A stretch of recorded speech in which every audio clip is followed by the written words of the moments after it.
The auctioneer's voice cut through the air of the auction house, asking if he could hear 600,000, and hands shot up immediately. Lawyers whispered in the back while 3 different development firms bid against each other, each one carrying financing papers in leather folders and the kind of confidence that only comes from believing money talks louder than anything else.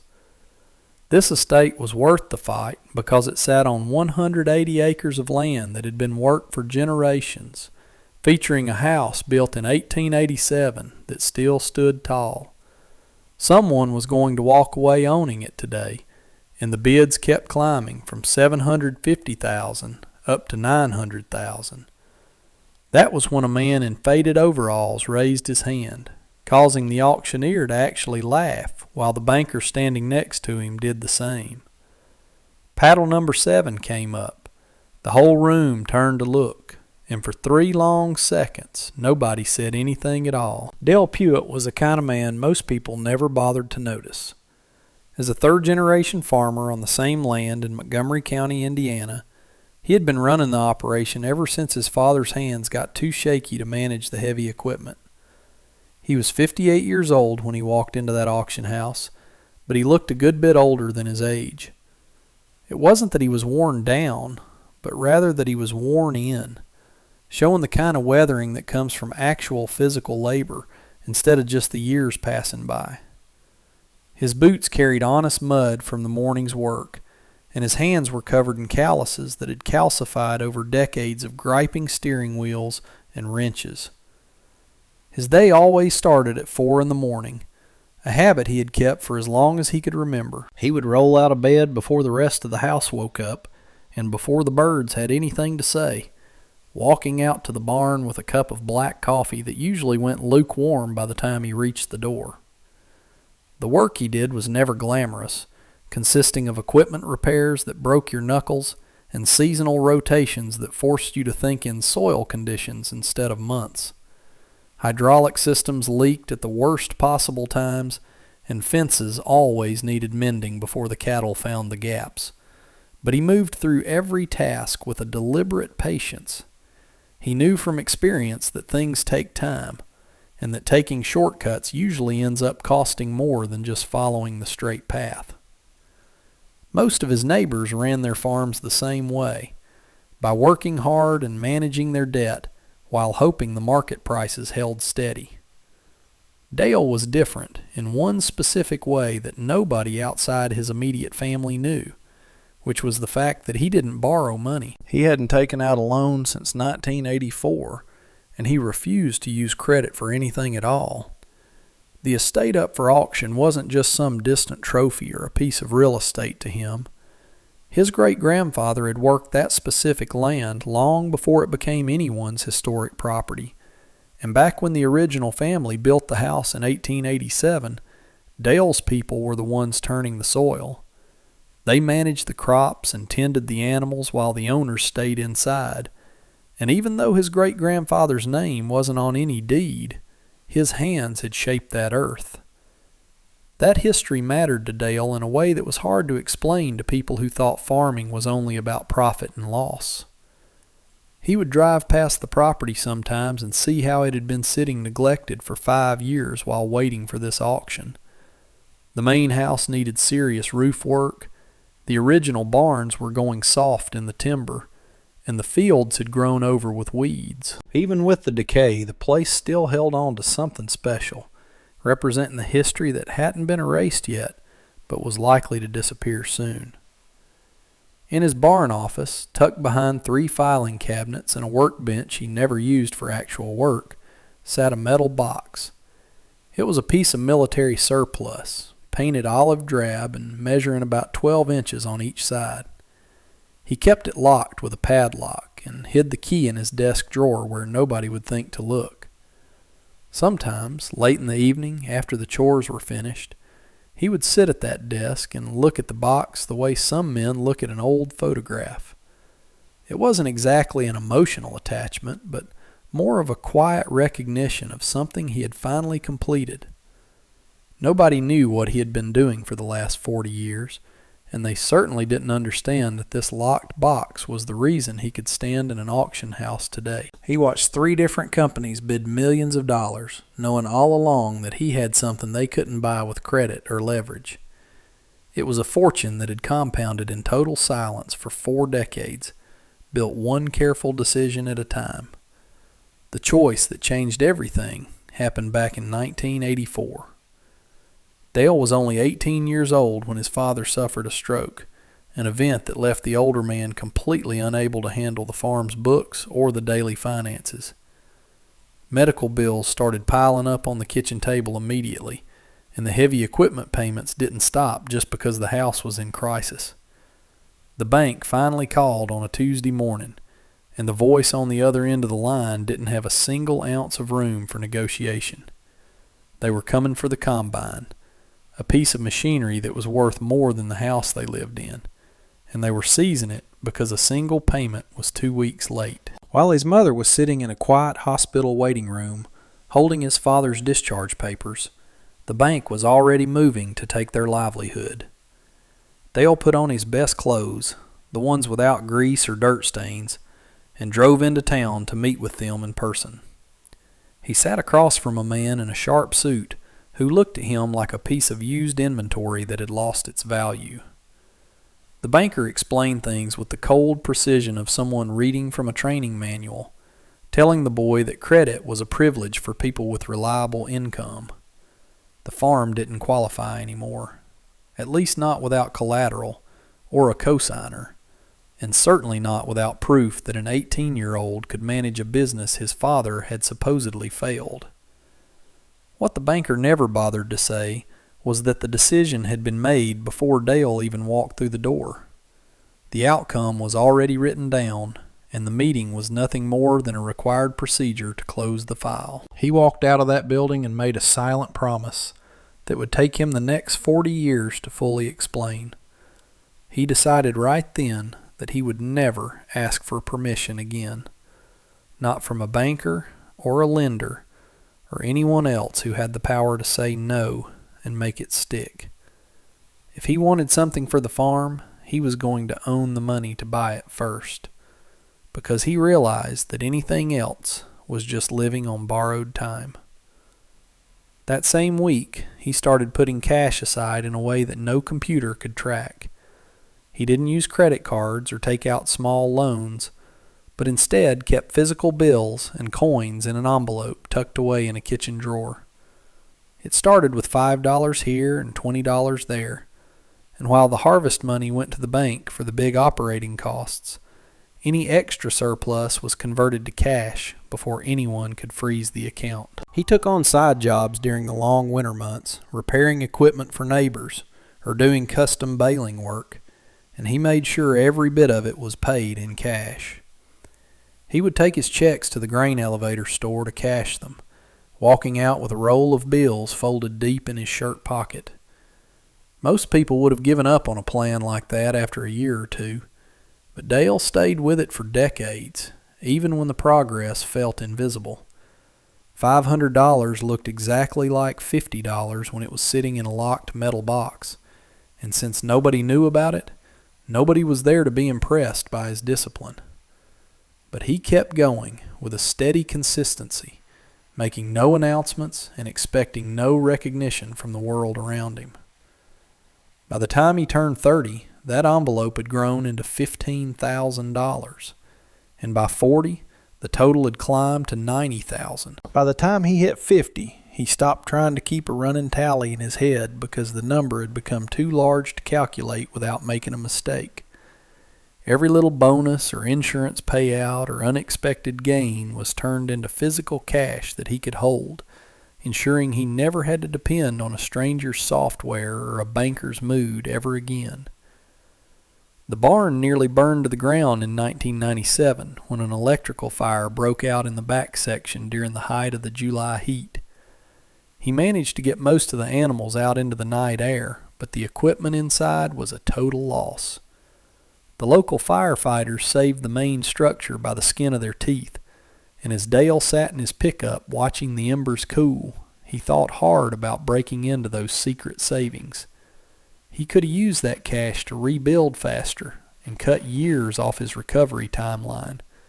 But he ultimately chose to leave the money alone. He sat there for 3 hours and realized that using those savings would be the same as letting that banker from his youth say no to him all over again.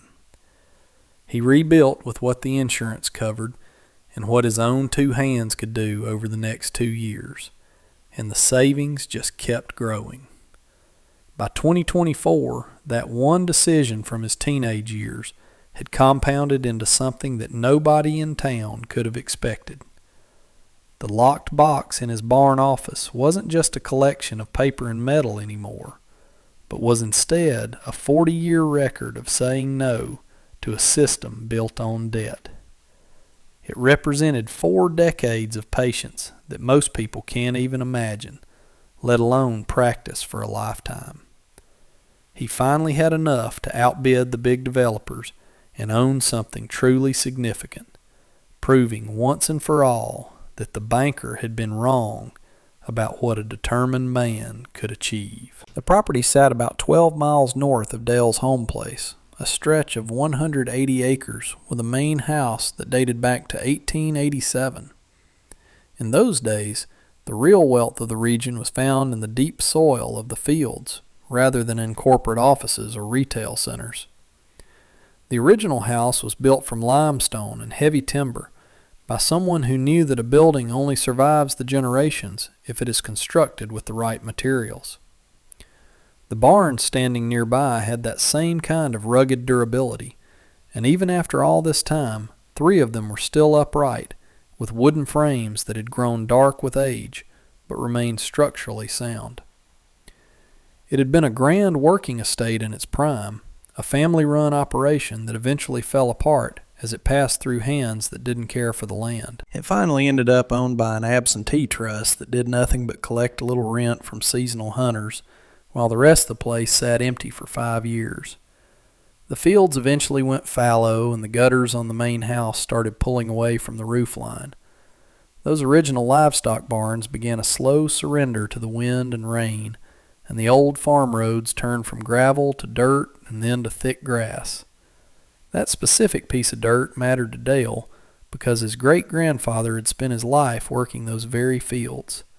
He never owned a single acre of it, but he moved from sharecropping to hired labor and eventually to seasonal management over the course of his long life. You won't find any photographs of the man on the property or any plaques honoring his work, but his deep knowledge of the soil was still there if you knew where to look. His understanding of crop rotation and his skill at repairing those original barns had been absorbed into the landscape itself, living on as part of the infrastructure. You could see it in the way the fencing was run and the way certain sections of the field yielded better than others because of how he managed the drainage. Then, in March of 2024, a large development consortium announced they were moving in to buy the entire property. 3 different firms were working together on a plan to buy the land, subdivide it into small lots, and sell those parcels off to housing developers and commercial businesses.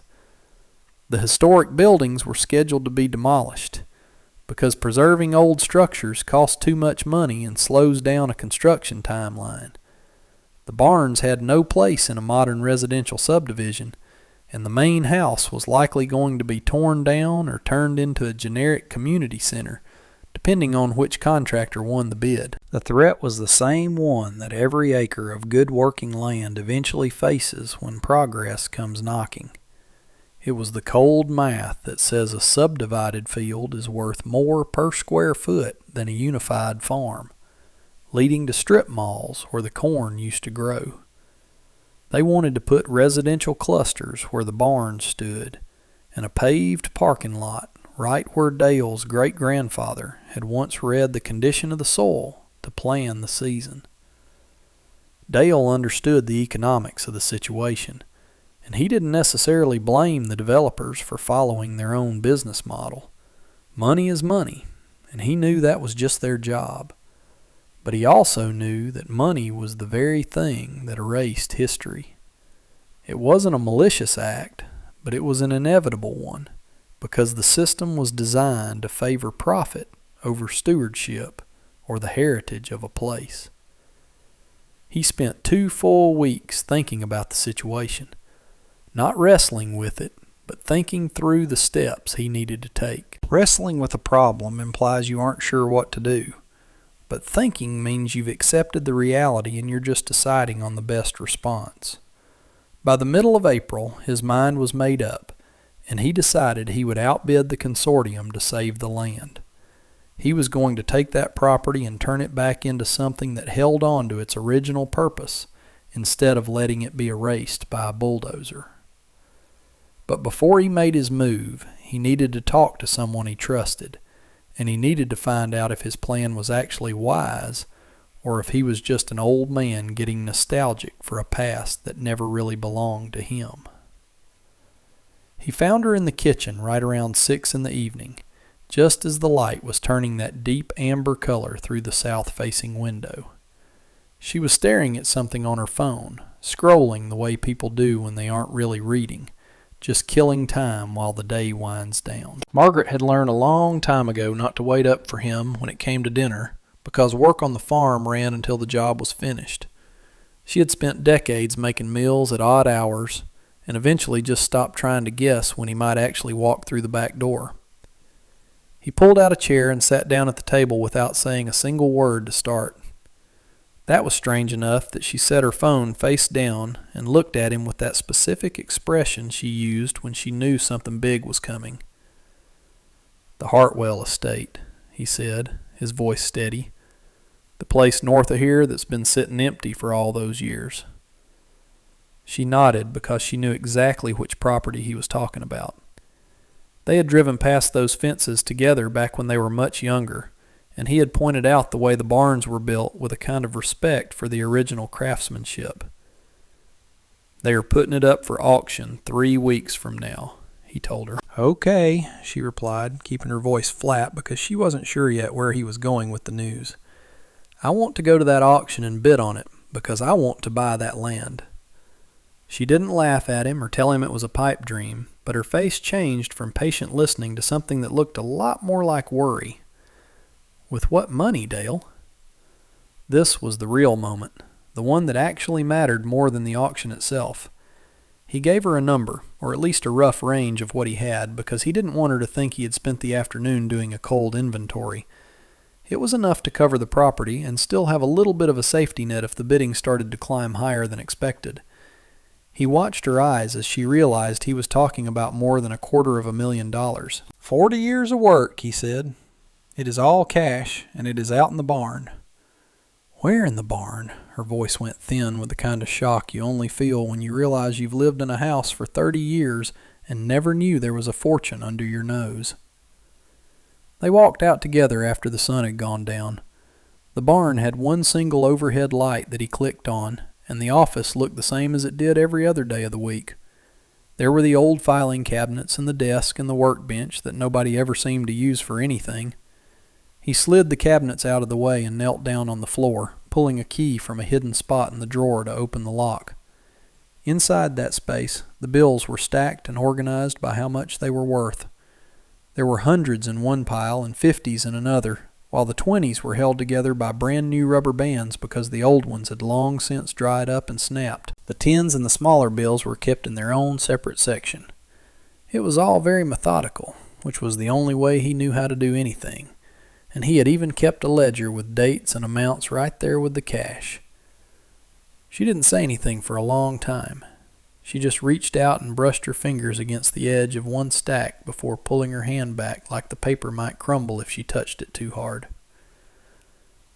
"I want to bring that place back to life," he told her.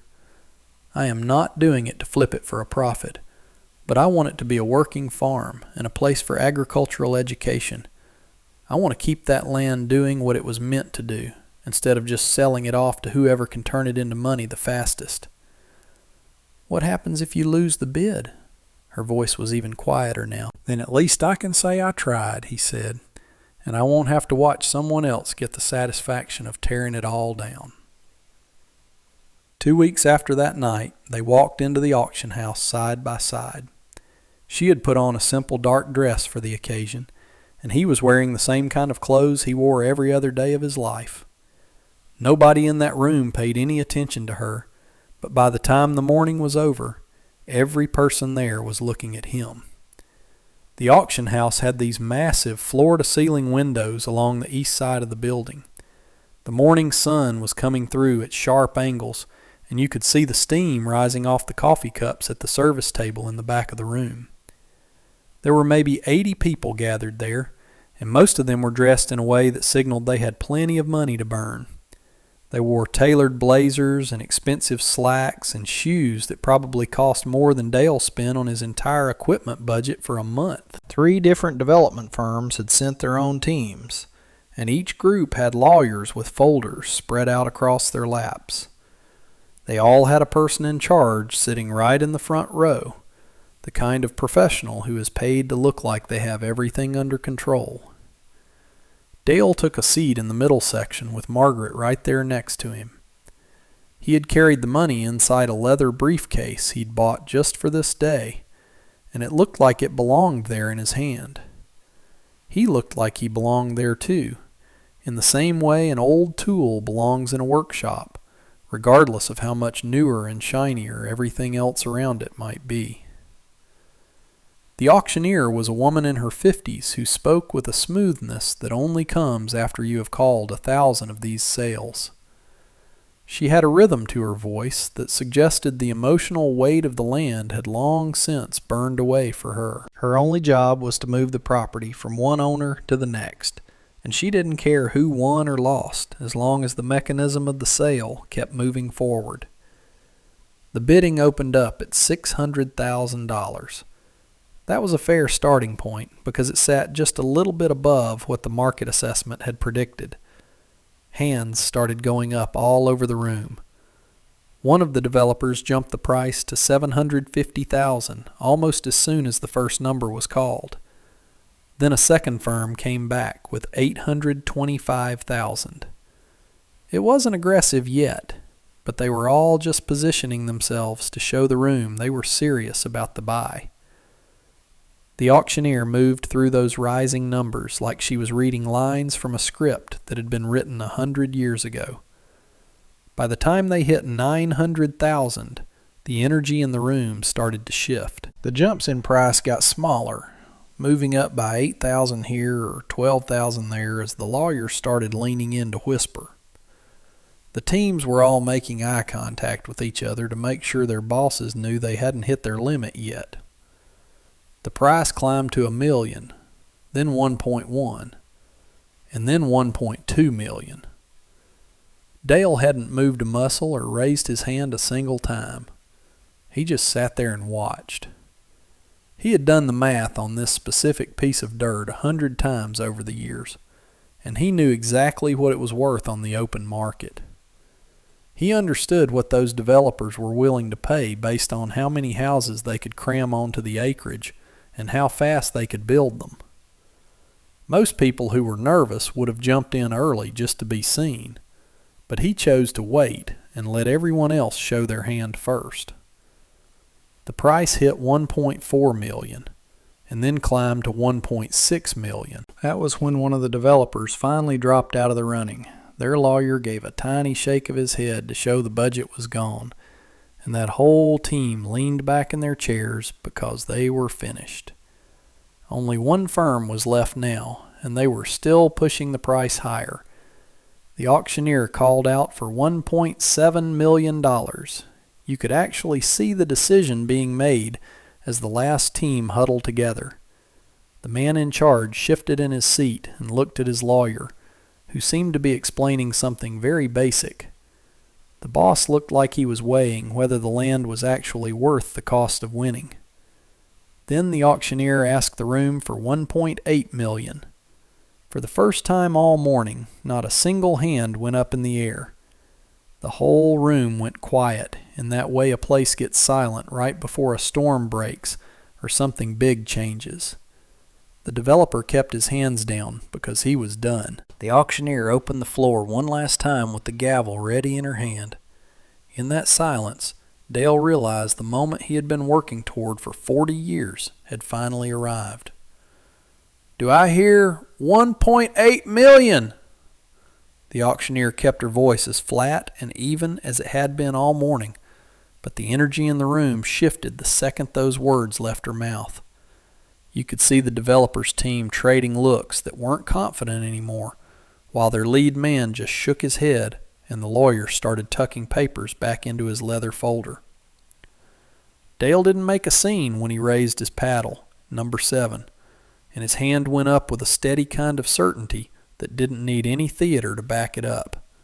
It was just a statement of fact. The auctioneer didn't show much, because she'd spent her life watching people win and lose fortunes, but a small flicker of surprise showed up in her eyes when she realized who was bidding. Every head in the room turned at once as 80 people finally took notice of the man in the faded overalls who'd been sitting there without a lawyer or a fancy briefcase. The banker actually let out a short laugh, the kind of dismissive sound a man makes when he thinks he's watching a confused grandfather make a very expensive mistake. He looked like he expected someone to step in and clarify things, but Dale just sat there, waiting for the next move. The auctioneer looked him right in the eye and asked if Paddle 7 was confirming a bid of 1.8 million, and Dale gave her a single nod. He didn't feel the need to use words, because the nod was enough to show he knew exactly what kind of weight he was putting on the table. The developers team pulled into a tight huddle for about 10 seconds, and while they whispered, the rest of the room stayed so quiet you could hear the clock on the wall. When the principal shook his head one last time, it was clear their budget had hit its limit, or their appetite for a bidding war had vanished. It didn't really matter why they stopped, because the result was going to be the same, regardless of their reasons. The auctioneer scanned the room one last time and called out, "Going once at 1.8 million," while Dale sat perfectly still. Margaret was right there beside him, with her hands folded tight in her lap, her face caught somewhere between not believing it was happening and realizing that it actually was. "Going twice at 1.8 million." The gavel hit the wood with a sharp crack. "Sold to Paddle 7. That sound didn't change the physical world, but it changed everything else. And the man who'd been laughing a minute ago was wearing a completely different expression now. The auction house moved into their mechanical routine of verifying IDs and checking funds, which is when the briefcase finally came open and 40 years of discipline became visible to the world. The handler started counting out the stacks of hundreds and fifties, and as the money was recorded, the banker's face moved from amusement to a quiet kind of respect. One developer leaned over to his partner and asked who that guy was, but the other man just shook his head and admitted he had no idea. The paperwork moved along with the kind of efficiency you only see when millions of dollars are changing hands, and by the time the ink was dry, the land was back where it belonged. Dale Puit now owned those 180 acres, the house built in 1887, and the 3 historic barns where his great-grandfather had once labored for someone else. He'd won the day, but the victory didn't feel like a celebration so much as it felt like a heavy door swinging open to a future he hadn't fully mapped out yet. The goal for 40 years had been to save the money and keep the farm, but now that the land was his, things were about to get a lot more complicated. The auction took place on a Tuesday, and by the time Thursday morning rolled around, the local paper was running a headline about a farmer outbidding corporate developers for the estate. It was the kind of story that wrote itself, focusing on 44 years of saved cash and a man most people had passed on the street without ever really seeing. Dale didn't go looking for the spotlight, but the cameras and the microphones found their way to his porch anyway. A radio station wanted a segment, a news crew showed up in his driveway, and an agricultural magazine asked him to write about what it means to look after the land. He turned down most of them, only saying yes when Margaret pointed out that staying completely silent would just make people more curious. When he did speak, he chose his words with the same care he used to fix a fence, making sure he didn't sound like he was looking down on the developers. He told people they had their business to run, but he had a different purpose for that soil, and he left it at that. The folks in town were split on the whole thing, with some admiring the sheer discipline it took to wait that long, while others thought he was a fool for not flipping the property for a quick profit. None of those opinions changed his daily routine, because he already knew exactly what he was going to do with those acres. His plan was to turn the place into a working heritage farm that functioned as a real business instead of a museum or a hobby project. He wanted a place where young farmers could learn the trade, where schools could see crop rotation in action, and where livestock could thrive on land that was actually managed right. It wasn't a plan to get rich, but a plan for stewardship, where the farm would pay for its own upkeep through honest production and education. The work started the very next day with the roof repairs, followed quickly by the electrical work in the barns, and a full soil assessment by the local extension agent. The years of neglect had taken a toll on the nutrient levels in the dirt, and the fences and roads were in such bad shape they needed to be completely redone. The costs started climbing past his original budget almost immediately, which is usually how it goes when you start peeling back the layers of an old property. The timber in the livestock barn looked fine until they found the rot in the main beams, and the old well was contaminated enough that they had to drill a brand new one. He'd saved enough for the land and the buildings, but the price of actually operating a farm at that scale was a different animal entirely. He kept moving forward anyway, and this time he wasn't doing the work alone. Margaret spent her mornings walking the fence lines with him to take notes on what needed fixing, and his daughter started driving up from Indianapolis on the weekends to help plan the restoration. They weren't just busy, they were engaged with the work, and that made all the difference in the world. Some mornings he'd walk out to the barn at the same time he always had, and the weight of the responsibility would hit him all over again. The victory at the auction didn't feel like a win anymore, but more like a burden he'd stepped under because he knew it was the right thing to do. People never asked if it was worth it, mostly because there wasn't a simple answer to give them. He'd saved the land from becoming a strip mall, but the price of that save was a lifetime of attention that would never truly be finished. As the sun dipped low on a Tuesday in October, Dale stood out in the east field with his hands tucked deep into his pockets. He was still wearing those same work boots from the auction, and while his new overalls fit a bit better than the old ones, the man inside them hadn't changed a bit. He had spent 40 years preparing himself to own absolutely nothing. Yet somehow, he walked away owning every single thing that actually mattered. If you want to see what that restoration uncovered and how his first season turned out, hit that subscribe button. This story didn't end when the gavel fell, and we have a lot more to show you.